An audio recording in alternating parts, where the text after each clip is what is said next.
تحریک انصاف کی طرف سے ان دونوں سینیٹرز کو دوبارہ سے اگلی ٹرم کے لیے ٹکٹ دیے جائیں گے اور دونوں کا خیبر پختونخوا سے انتخاب ہوگا، تو آپ کہہ سکتے ہیں کہ دونوں آزمودہ سینیٹر واپس آئیں گے خیبر پختونخوا اسمبلی کے کوٹے سے۔ اب ناظرین اکرام، میں وہ گفتگو سنواتا ہوں، یہ گفتگو الیکشن سے متعلق ہے۔ یہ بات واضح ہو چکی ہے کہ واقعی الیکشن چوری کیا گیا۔ یہ چوری کیسے کیا گیا، کس نے کیا، اس کے بارے میں احوال آپ کو بتاتے ہیں، جبکہ نواز شریف کے بارے میں بھی ایک خبر ہے کہ نواز شریف بھی بڑے برے طریقے سے اس رات ہار گئے تھے اور ان کے حلقے سے ان کو جتوانے کے لیے 50 فارم 45 تبدیل کیے گئے، 30 ٹیمپرڈ کیے گئے، جبکہ 20 نئے فارم 45 داخل کیے گئے دستخط کروانے کے بعد۔ نواز شریف والے حلقے کے ریٹرننگ افسر کے ساتھ بھی بہت کچھ ہوا، وہ تبدیل کیے گئے، دوسرا آیا۔ پہلے آپ یہ گفتگو سن لیں، most senior journalist Saqib Bashir اور ان کے ساتھ دوسرے سینئر موسٹ جرنلسٹ ہیں جنہوں نے ایک ویلاگ کیا، اس کا ایک پورشن ہے کہ الیکشن کی رات کیا ہوا، یہ ذرا ملاحظہ کریں۔ طور پر خاموشی ہے۔ اور انٹرسٹنگ بات ہے، پول رات ہو رہی تھی، ٹی وی چینل جو اشتہارات اپنا نتائج چلا رہے تھے، میں ان کے الیکشنز مینجمنٹ کنٹرول سسٹم کے اندر چلا گیا، ٹھیک ہے، سیل کے اندر چلا گیا جہاں سے آپ نے بیاز لائیو کیا تھا۔ میں وہاں پر گیا، اس وقت وہ بند، مطلب یہ کہ آنے کی اجازت نہیں تھی، میں وہاں پر پہنچ گیا۔ میرا ایک سورس تھے وہاں پہ، میں ان سے پوچھا، میں نے کہا بھائی یہ ٹی وی چینل نتیجے چلا رہا ہے وہ ٹھیک ہیں؟ کہتے جی بالکل ٹھیک ہے۔ اچھا، میں نے کہا یہ تو چلا رہے ہیں کہ تحریک انصاف والے 140 کے قریب سیٹیں جیت رہے ہیں۔ کہتے ہیں 140 نہیں 160 کے قریب ہے۔ اچھا، کہتے ہیں اور ہمارے پاس 55% کے قریب نتیجہ جو ہے وہ موصول ہو چکا ہے۔ اچھا، لیکن جیسے ہی چیف الیکشن کمشنر صاحب باہر جاتے ہیں پھر واپس آتے ہیں، اس کے بعد کہانی ہی تبدیل ہو جاتی ہے۔ ٹھیک ہے، تو میں یہ سمجھتا ہوں کہ الیکشن کمیشن آف پاکستان اس سارے نتائج کی تبدیلی کے اندر جو ہے وہ نہ صرف شامل ہے، اور جو اس کی جو مسلسل خاموشی مطلب ان کی ناکامی ہے بنیادی تو انڈرسٹوڈ ہے بھائی۔ دیکھیں الیکشن پول ڈے کے اوپر کوئی گڑبڑ نہیں ہوئی، صحیح ہے، فارم 45 پہ بھی کوئی گڑبڑ نہیں ہوئی، لیکن جیسے ہی بچن فارم 47 کا مرلہ آیا ہے وہاں پر کہانی الٹا دی گئی ہے، جو جیتنے والے ہیں وہ ہار گئے ہیں۔ اور اب تحریک انصاف کو میں یہاں پر جو ہے وہ تھوڑا سا اپریشیٹ کروں گا، تھوڑا سا بہت زیادہ اپریشیٹ، جس قسم کے حالات کے اندر ثاقب صاحب انہوں نے الیکشن کانٹیسٹ کیا ہے، مقابلہ کیا ہے، اور اب جس انداز میں وہ نیشنلی انٹرنیشنلی اور سوشل میڈیا کے اوپر کچھ آڈٹ کروا رہے ہیں وہ مذاق نہیں ہے۔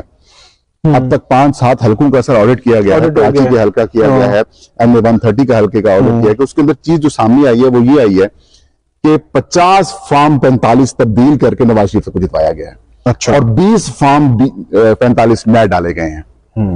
یہ سیدھی سی ڈکیٹی ہے، اور الیکشن کمیشن صاحب چپ کر کے ایک سوال کا جواب بتائیے گا کہ تقریباً 15 یا 16 فروری کو مسلم لیگ۔ جی ناظرین اکرام، آپ نے یہ گفتگو سنی کہ کس طریقے سے یہ سب ہوا۔ ایک بات کلیئر ہے کہ پولنگ بالکل ٹھیک ہوئی، لوگوں نے ووٹ پول کیا، گنتی بھی صحیح ہوئی، فارم 45 بھی بالکل صحیح تیار کر کے پریزائڈنگ افسران نے دیے۔ اس کے بعد یہ سارے اپلوڈ بھی ہونا شروع ہو گئے EVM کے ذریعے۔ میں نے آپ کو الیکشن سے پہلے بتایا تھا کہ ایک کنٹرول روم فاٹا ہاؤس اسلام آباد میں قائم کیا گیا تھا، وہ میڈیا کے ایکسیس میں نہیں تھا بلکہ وہ کسی اور کی ایکسیس میں تھا، اور وہاں سے فارم 45 سے متعلق ہیڈ کوارٹر کو انفارم کیا جا رہا تھا۔ پھر شہداد کوٹ کے RO کی بات بھی ذہن میں رکھیے گا، جنہوں نے خط لکھا تھا جس میں کہا تھا کہ میں نے جو EMS میں ڈیٹا فیڈ کیا تو وہ ڈیٹا غائب ہو گیا۔ اس کا مطلب ہے کہ EMS کو ہمارے علاوہ بھی کوئی اور خفیہ ہاتھ دیکھ رہا ہے، وہ اس کے اندر گھسا ہوا ہے۔ اب جب یہ ساری چیزیں آئیں رات 11:30-12 بجے فاٹا ہاؤس کنٹرول روم میں، اور اس کے بعد جب ادھر اطلاع جاتی ہے، جب یہ پتہ چلا کہ انقلاب تو آ چکا ہے پاکستان میں الیکشن کے نتیجے میں، اور سافٹ کو ہو گیا ہے، نرم انقلاب آ گیا ہے جس کو کوئی روک نہیں سکتا، تو فوراً نیندیں حرام ہوئی۔ پھر ایمان بزاری نے بھی ایک ٹویٹ کیا اور کہا کہ یہ جو کہتے ہیں کہ الیکشن سے ان کا کوئی تعلق نہیں ہے، انہوں نے براہ راست جنرل عاصم منیر پہ الزام عائد کیا نام لے کر کہ یہ سارا کچھ ان کی جانب سے کیا جا رہا تھا۔ اس گفتگو میں بھی آپ نے سنا کہ الیکشن کمیشن کے اندر جو EMS سسٹم بنا ہوا تھا، وہاں سب کو پتا تھا کہ 55% رزلٹ آ چکے ہیں اور تحریک انصاف 160 سیٹیں جیت چکی ہے، لیکن جیسے ہی اطلاع ملی ہیڈ کوارٹر کو تو فوراً چیف الیکشن کمشنر اس رات غائب ہوئے، اور جب واپس آئے تو سارا رزلٹ روکا گیا۔ پھر فارم 47 کا ڈرامہ ہوا، DROز اور ROز کے ذریعے یہ فارم جاری ہوئے، اور یہ اسٹیبلشمنٹ کے اپنے لگائے ہوئے بیوروکریٹ سے کمشنر راول پنڈی نے یہی بات کی کہ سارے کے سارے ریزلٹس ہم نے تبدیل کروائے تھے۔ تو یہ ہے سچویشن، یہ ہیں وہ سارے معاملات جو اب سامنے آ چکے ہیں، جن کو کسی بھی صورت تبدیل نہیں کیا جا سکتا۔ تو ناظرین کرام، آپ کی اس ویڈیو کے حوالے سے کیا رائے ہے؟ آپ اپنی رائے کا اظہار کامنٹ سیکشن میں ضرور کیجیے گا۔